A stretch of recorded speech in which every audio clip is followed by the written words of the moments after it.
Et ouvrons cette revue de presse avec le sport. Selon l'Inter, la FIFA débarque à Abidjan. Une délégation de la FIFA est attendue, dit-on, ce mercredi 10 janvier 2018 à Abidjan dans le cadre de la crise qui prévaut au niveau du football ivoirien.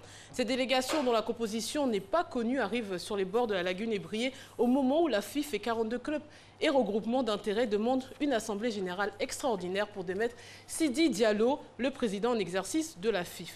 Toutefois, ces derniers s'empoignent autour de l'authenticité des demandes et signatures de la pétition qui fonde la requête. Mais que va faire la FIFA? Car selon les textes, la FIFA n'est qu'en dernier recours et ne peut intervenir dans le processus qu'in fine, lorsque les membres qui ont demandé la convocation de l'Assemblée générale n'auront pas pu la convoquer eux-mêmes et ils ont un délai de 30 jours pour le faire.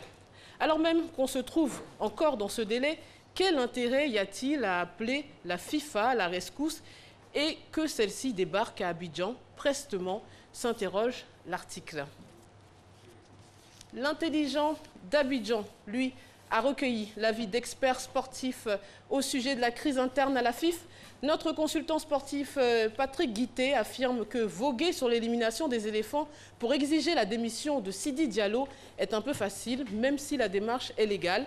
Diamamadou, lui, président du LIS de Sassandra, rappelle qu'un président de fédération gère à la fois une équipe nationale des clubs, un championnat, la politique générale. Ce n'est pas suite à un échec d'une équipe nationale que le président doit démissionner. Et l'ancien footballeur Abdoulaye Traoré affirme que le souci réel est la gestion du football ivoirien. Allo Police revient sur l'affaire du gendarme qui s'est suicidé. Le samedi 30 décembre 2017, un gendarme mettait brutalement fin à ses jours dans un maquis à Douala. Mais pourquoi s'est-il suicidé? C'est la question qui taraude tous les esprits. Alors si les résultats de l'enquête de la brigade des recherches n'ont pas encore été révélés, pour certains ce serait lié à une déception amoureuse. Selon l'article, le maréchal des logis avait dans sa poche un mot adressé à son supérieur hiérarchique, des mots visiblement codés. Je les cite: 1. CB, j'ai raté ma mission. 2. Affaire libanais. 3. Ma femme m'a trompé. 4. C'est fini. Alors accusée à tort, selon elle, l'épouse a tenu à rétablir la vérité, affirme que le couple vivait à San Pedro après leur mariage en 2012. Ils ont eu 2 filles, puis le mari a été affecté dans la ville de Daloa où vivait sa maîtresse.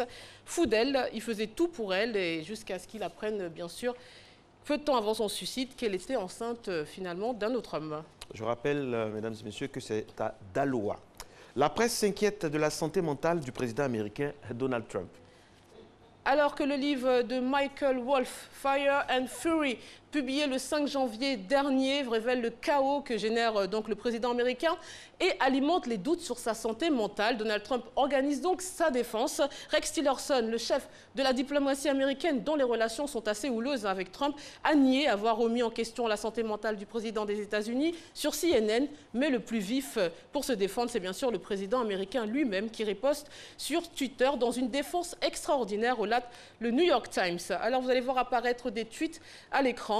En réalité, tout au long de ma vie, mes 2 plus grands atouts ont été ma stabilité mentale et le fait d'être genre vraiment intelligent. Cette pourrie d'Hillary Clinton a elle aussi abondamment joué ses cartes, mais comme tout le monde le sait, elle a été descendue en flammes. Je suis passé de très grand businessman, de star de la télé à président des États-Unis à mon premier essai.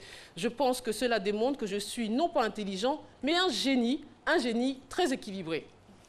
Et pour finir, une histoire insolite. L'abus d'alcool fait souvent n'importe quoi et un Norvégien a appris à ses dépens alors qu'il se trouvait au Danemark.